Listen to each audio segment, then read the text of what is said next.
Hello everybody and welcome to Chapter 7, RIP version 2. The chapters until now have helped create an outline as to what dynamic routing is and its importance today. In this chapter, you will be learning to analyze and apply configuration commands for RIP version 2 classless routing updates, limitations of RIP version 1, and of course to configure, verify, and troubleshoot in a hands-on lab. Before we start looking into the details of RIP version 2, let's go back a little to understand why it's important to have a knowledge of RIP version 2. With the growth of internet over the course of time, the need for larger networks emerged, leading to the requirement of discontiguous networks. In the earlier days, RIP version 1 could suffice a small LAN setup, but when it came to addressing metropolitan networks to larger interconnected networks, a more flexible solution was required to address classless routing protocols.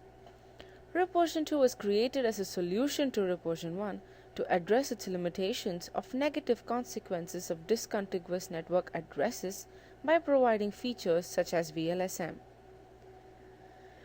Now that we know why RIP version 2 is useful, let's have a look at the basic configuration details.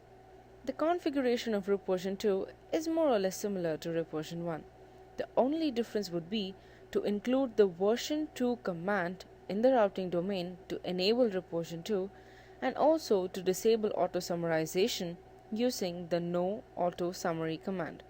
Both these commands would ensure RIP version 2 messages are sent and received and that the discontiguous subnets are advertised. Now let's have a look at the routing tables to understand the differences as a result of configuring RIP version 2. Consider the topology which is on the screen. When we configure RIP version 1 in the routers, the show IP route output appears as follows.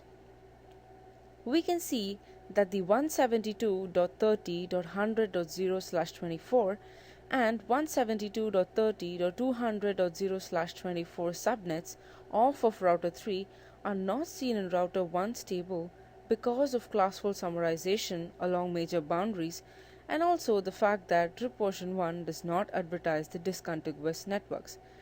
Interestingly, R3's table will not show R1's 172.30.1.0/24 or 172.30.2.0/24 with RIP version 1 for the very same reason. However, when we configure RIP version 2, the show IP route would appear as follows. We can now see that R1's table shows its directly connected 172.30.1.0/24 and 172.30.2.0/24 network as well as the 172.30.100.0/24 and 172.30.200.0/24 off of router 3 since RIP version 2 supports discontiguous networks. This is the major advantage of RIP version 2 over RIP version 1 and this is what makes it more popular for larger networks.